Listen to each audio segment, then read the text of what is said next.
the first to know Nsem-Pii TV. Ebusafo ene Omanhene ye odubuache ene na bedwafo atenase. Na in fact, yenye ni twase Dr. Alhaji Mahmoud Bawumia a starte the campaign. Na okansembi enansen ensema okan ne say o say ono so donate 300 pickups edima MPP amanyoko no in the last elections. Na ena achese ebinum from Alan Kojo Chirmaten camp Metre Solomon Owusu edi akwakodan OSP say on Dr. Mahmoud Bawumia nsem say sa over 300 pickups no onya no when the kwan ben and of so enya some alleged corruptions be no the target Dr. Mahmoud Bawumia.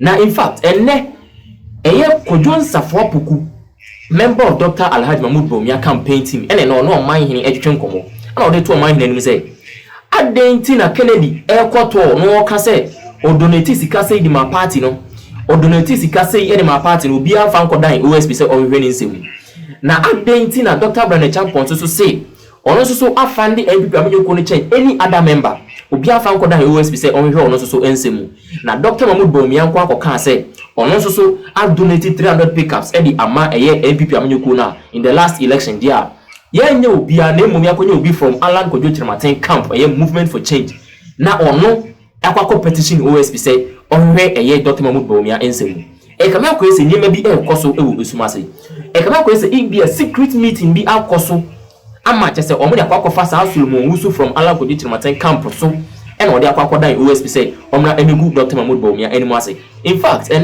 Kojo Nsafo from Dr. Mahmoud Bawumia campaign team nimu and ono Omanhene etwetwe nkomo yi ana odi to Omanhene nim say tan ana omo tan Dr. Mahmoud Bawumia keke omo nim say Dr. Mahmoud Bawumia wini ete tan ena omo de tan no so omo nka no kore no mu nyai enfutu no mututugu enipa eni no. In fact ensema Kojo Nsafo to Omanhene eni de Omanhene dada Omanpenya village dada no fans of the ma party no wo se waka nti pick up we na Solomon Owusu ka ho ase pick up we bi ena Solomon Owusu ka ho ase wo se one na kan se wo ma party 300 pickups nti omohu ose omohu ni nyina Solomon Owusu mu ohu ana and then video be na wo kan wo nyina aka ho koma papa no we video ayo statement what you say and I made the and okana Dr. Bawumia ni omahia was it adanse ana ayo keti mu ho na keti mu no kan sa asem but I mean the make a question say your political funding law act na wo ho na me the ya na ha me say when you become a little selective so I say you didn't see ni baba akoso that is my worry in my life. We bet me at a pickers there 200. Also Dr. Bawumia the doors we bet him at 150. We bet him at base 2 na do che 2 no ko bi okobia sika no. Pacha what you say. Na the hotel 150 na nkobia. And so it shouldn't be like say bia a door sunti. Anasisi. One call for all other aspirants, even you even go beyond even MPP mumpokra, even NDC mukra no but what you say. One party movement for change. Honorable Alan Chirmaten. Also dey no ye no nyina no. Se pick up akon so chair ya. Where is the funding? E pass na, you bones more nationalistic inclined. Enye say bia sebe we do ani asi back for so because now we buy all these years no political parties ni nyina omo nya enanimu fo nyina no ya omo de bibi boa party but what you say adena Bawumia nko na ebi ani because make us say honorable Venice Brandon Champon so be can say otimi can say party ni cross party if say we party no obi enu wo di sika de aboa party ni chair wo no honorable can so can say we be pen and see adena only Dr. Bawumia nko na ebi e ba sa na e say when na ebia sano me humble observation no one call for say special prosecutor the Kenya can twam the woman can twam nyina sampanifo can twam nyina no the OSP should investigate. It shouldn't only be about only Dr. Mahmoud Bawumia. A pass had an I say yipemu fence yimu bi na ya say any sanso bi about Bawumia nko so never say na obenya sympathy. That is my humble. Just to say one Solomon Owusu a member of Movement for Change the Krata Koma special prosecutor say Dr. Alhaji Mahmoud Bawumia former vice president yenhwehwe ni nsemu titiru efa pickups be 300 also they ache MPP party no last elections. What is that? Me that say. I'm so Nsem draw for no. Mo mistakes be brave. Movement for change there. In a political party, you guys keep making this mistake. Movement for change is not a political party, and I hear journalists and keep repeating it. And a party, they are not registered. Omanhene registered as a political party. Are they? Alan called as an independent. Yes. Okay. Alan running as an independent. Okay. Movement for change is nothing. It's only a slogan. But it's a group. Well, it's a slogan for Alan. Alan or co-independent, and his slogan was movement for change. All of a sudden, Munyina Ubi Mafre Ubi and a member of movement for change, political party. It is not a political party. Who said they are a group. My brother, you are a journalist. Let's always interrogate some of these issues. Movement for change is not a political party. I just wanted to correct that because I realized that in your conversation, you guys were saying he's a member of a political party. But movement for change is not. It's Alan's slogan for his independence that he went. In law, the fundamental principle is he who alleges must prove. Has the burden of proof. It is our letter now the told so now Wachra Koma special prosecutor no. Well in Ghana kabma can be amambo no. The head then say obia wo kwan say ochorokrata. Obia wo kwan so okan you betumi. Now you could do special prosecutor wha then so no na ye the idea imrana sharinsa. Onfanya dwuma nsa ampani ampa se koya. But yeah now you may be a minya kakra. Se obia owonim de ochorokrata.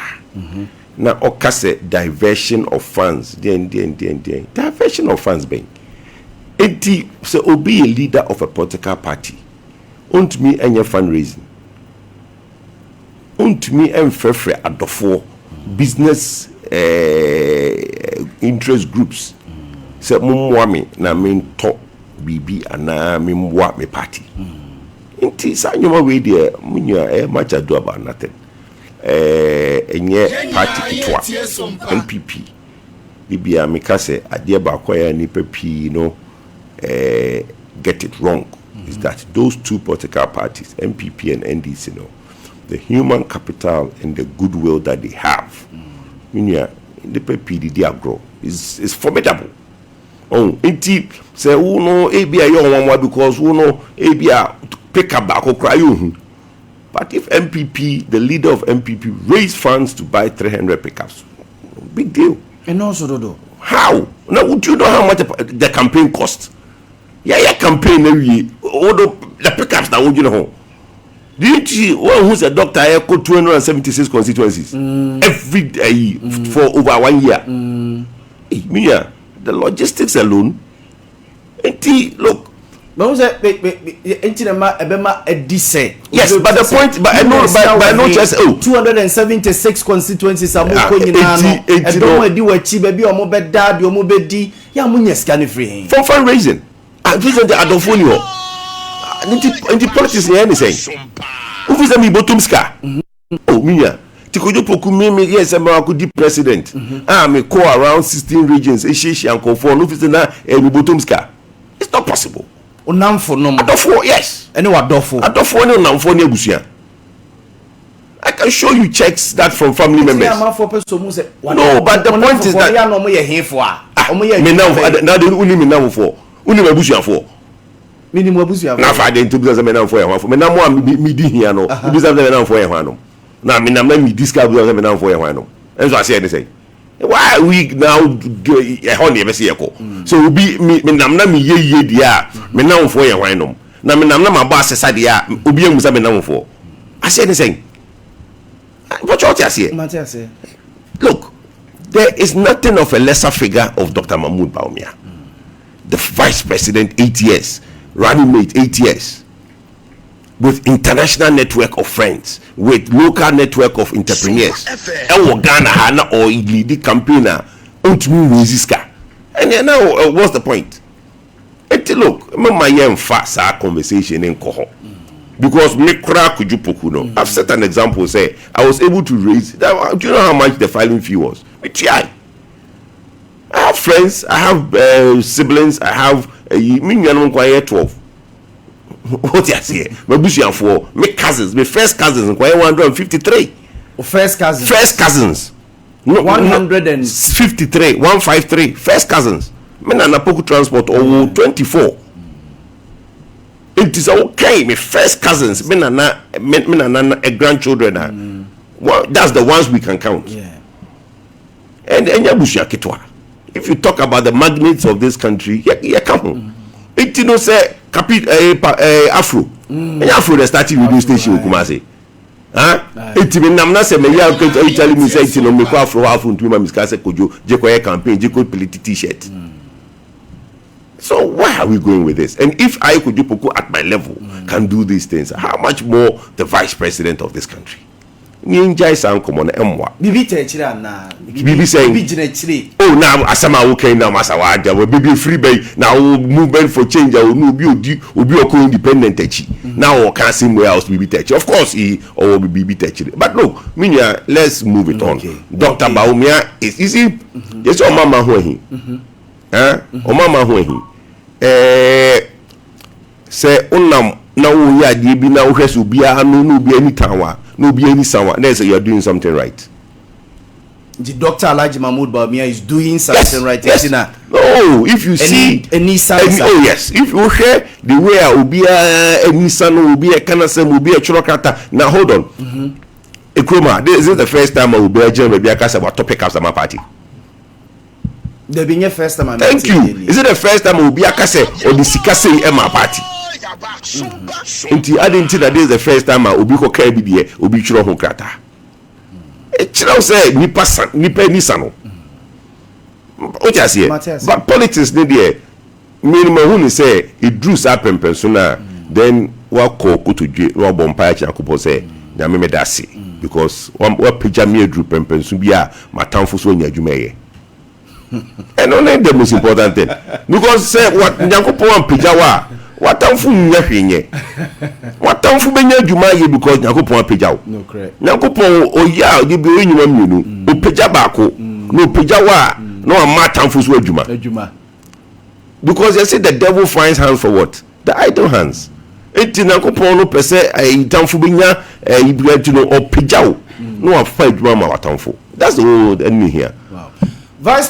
Former Vice President Dr. Alhaji Mahmood Bawumia need 3 days tour the bar Ashanti region no abawie ya na ye say 3 days wa can we say 3 days and you know ye by enye ne actual todo say o share Ashanti region regional obi ani wa ha all 5 candidates now or more filing no in who Ashanti region as a battleground rightfully so the biggest is the biggest region 47 constituencies and the biggest delegate number say we share other regions now.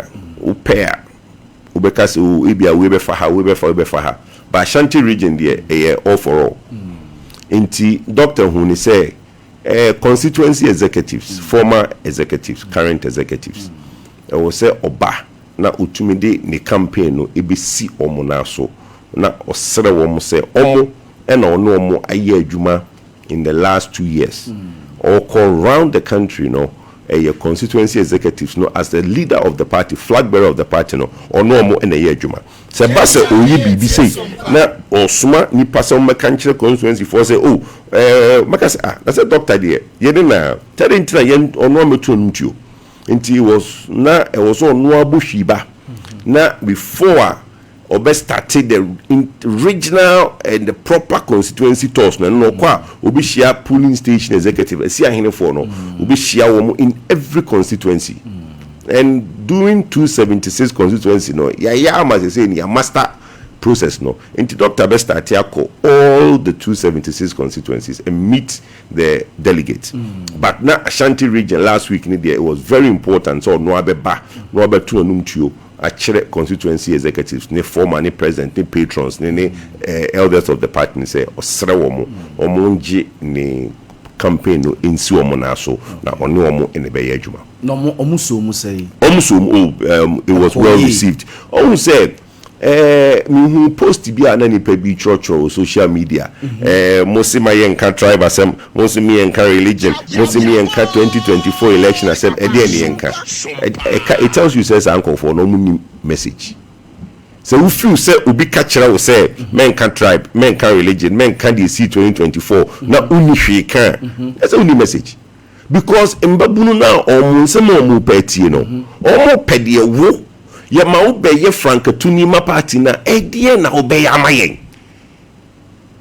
That's the number one question no Miniam ye wo o person ye frankatuni ma party si ye the franka ni ma wa edie na obey ama party to a larger extent o capacity to be president of Ghana no edie na obeye na amayen no ye mu bi na sitina mu ide akonanim na Ghana fa ne ntoma pefra enti the buza say enro asoso ye hunu de esi ya ene ye hunu de ebeye o eno no pacho tie me say yemfa ne say yes say yenim baby ye free by hu baby ye ko yes yemfa no ntonchen kakra yemfa ne say yenim ye nyina na ye pese wo no assemble na o be ka kire ye so wo ka kire me say yi sansem ni free table ni so unnim de wo ka.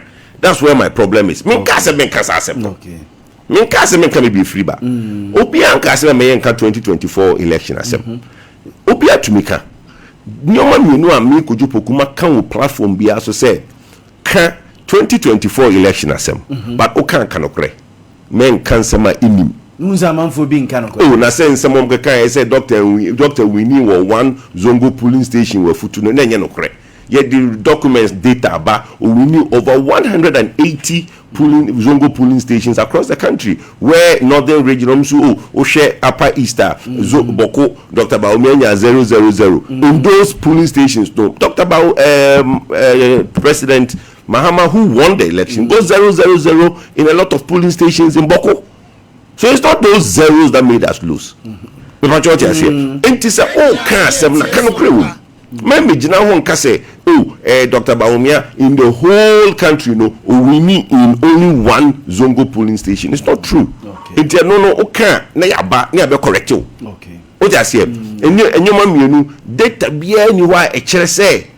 A Christopher and Twaba ama Muslimini because Doctor Muslimini is Christopher and Twaba. The data naba abechrebebia in the revenue team for Joe saying north or no or ye sofo Dr. Bawumia bebre wo hosino.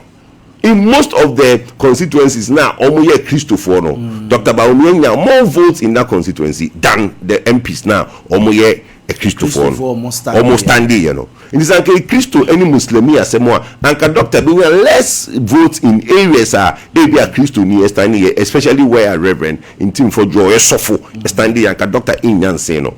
In this answer many say so wo bana wo be kandia e draw ye be correct because the data na ye wono ye election data. Look, you share 2024 elections no over 40,000 polling stations.